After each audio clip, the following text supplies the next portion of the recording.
1300년대 후반, 당시 고려의 전국은 매우 혼란스러운 상황이었습니다. 새로운 고려를 만들겠다며 다짐한 고려의 임금 공민왕이 열심히 개혁 정책을 펼치던 중 사랑하는 아내 노국공주가 출산하다 그만 생명을 잃게 됩니다. 이에 슬픔 속에 사무쳤던 공민왕은 결국 변태 성욕자로 변모하게 됩니다. 미소년들로 구성된 자제위라는 기구를 만들어 매일 그들과 동성애를 벌이거나 심지어는 자신의 후비들을 겁탈하라는 명령까지 내렸습니다. 아주 개판 5분 전이었죠. 그리고 유감스럽게도 그의 말로는 비참했습니다. 자제위 소속 홍윤이란 자가 공민왕이 술에 취해 잠든 사이에 칼로 그를 내려쳐 처참히 시해하는 사건이 발생했죠. 그렇게 고려의 한 줄기 빛이었던 공민왕이 죽고 다음으로 그의 아들이 왕위에 오르게 되는데, 그가 바로 희대의 개막장 행보를 펼치고 이성계에게 뚝까 맞고 죽음을 맞이한 우왕이었습니다.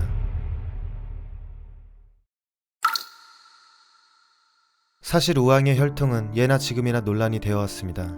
동성애를 즐기느라 자식을 보지 못했던 공민왕이 총애하는 신돈의 시녀 반야라는 여인과 뜨밤을 보냈습니다. 그렇게 낳은 아들이 바로 우왕이었죠.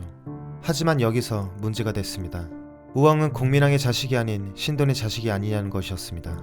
공민왕이 오랜 기간 자식이 없었고 특히 노국공주가 죽은 이후 여자들은 거들떠보지도 않았으니 당연한 의심이었습니다. 그렇지만 당시 공민왕의 총애를 받았던 최고의 권력자 이이님이 우왕을 왕으로 앉히는데 성공하였습니다. 그래도 이이님은 우왕이 신돈의 아들이라는 소문이 부담됐는지 우왕의 어머니가 공민왕의 후궁이었던 한씨라고 발표합니다. 한편 우왕을 낳았던 반야는 훗날 자신이 왕의 생모라고 주장하였다가 이이님이 죽여버렸죠. 여하튼 그렇게 10살의 어린 나이로 고려의 임금이 된 우왕. 이땐 아무도 몰랐겠죠. 그가 유례없는 희대의 망나니 행보를 선보이게 될지. 일단 정치는 쥐뿔 관심도 없었던 우왕은 건신 이인과 최영 장군에게 정사를 던져놓고 긴 양 놀아제끼기 시작합니다. 먼저 그는 시도 때도 없이 사냥을 나갔습니다. 근데 문제는 그냥 사냥을 사냥터에서 하는 거면 몰라도 양아치들이랑 민가에서 장대 들고 참새 잡아다가 불에 구워먹고 백성들의 닭, 개를 때려 죽이며 희열을 느꼈습니다. 또한 저자에서 말을 탈 때 백성들이 도망치니 새로 만든 채찍으로 백성들을 두들겨 패는 만행을 저질렀습니다. 또 한 번은 밖에 나가 노는데 말을 타고 지나가는 한 백성을 보았습니다. 이때 우왕은 생각했죠.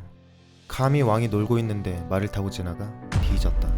그리하여 그는 그 백성을 발가벗기고 말갈기에 매단 채 달렸습니다. 그리고 그 백성은 목숨을 잃게 됩니다. 이외에도 그냥 백성들의 말을 빼앗고 기생을 태우거나 어떻게 해서든 백성을 괴롭히는데 열중이었죠.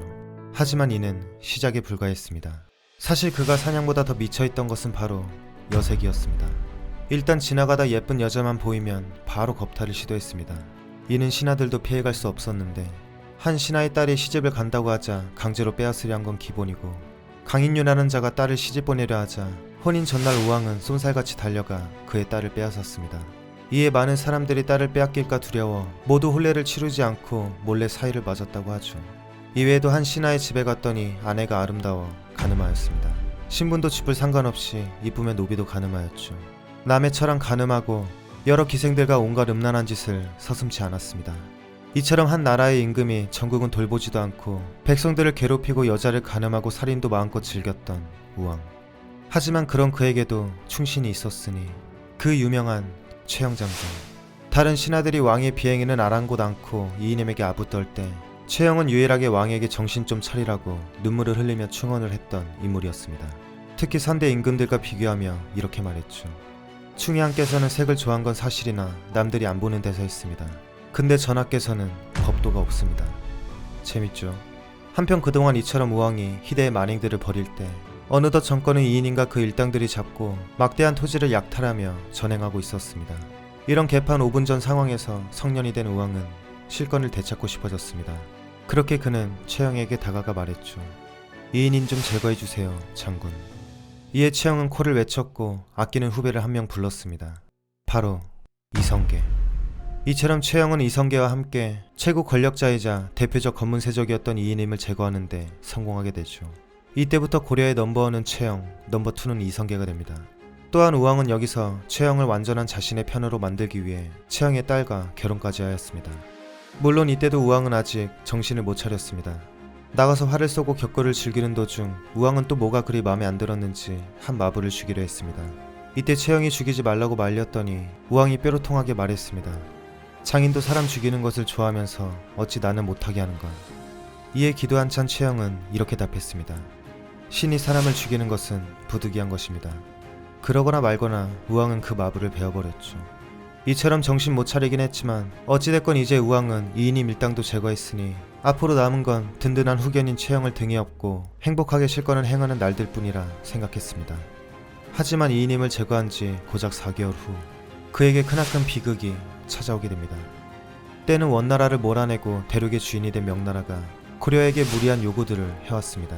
이에 우왕과 최영은 즉시 명나라를 공격하자는 요동 정벌을 주장하게 되죠. 물론 넘버2 이성계는 반대했지만 당시 최고의 권력자는 최영이었기에 결국 요동 정벌을 출발하게 됩니다. 한편 이때 발칙한 우왕은 최영 장군은 여기에 남아 나와 같이 정사를 돌보세요를 외쳤고 요동 정벌을 반대했던 이성계 혼자 출발하게 됩니다. 그렇게 힘들게 위화도 섬에 도착한 이성계는 이건 무조건 개죽음이다 생각했으며 결국 반란을 일으켰습니다. 이게 바로 위화도 회고. 고려의 대부분의 군사가 이성계와 함께 갔으니 최영은 아무것도 할 수 없었습니다. 이성계의 손에 죽게 되죠. 한편 이성계의 꼭두각시 임금으로 전락한 우왕은 굴복하지 않았습니다. 몰래 환관 80여인과 함께 이성계를 죽이겠다며 그의 집을 급습했는데 아무도 없었습니다. 이성계는 당시 집이 아닌 군영에 주둔하고 있었죠.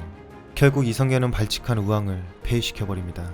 그리고 얼마 지나지 않아 우왕과 그의 아들 청왕을 참수시켜버렸습니다.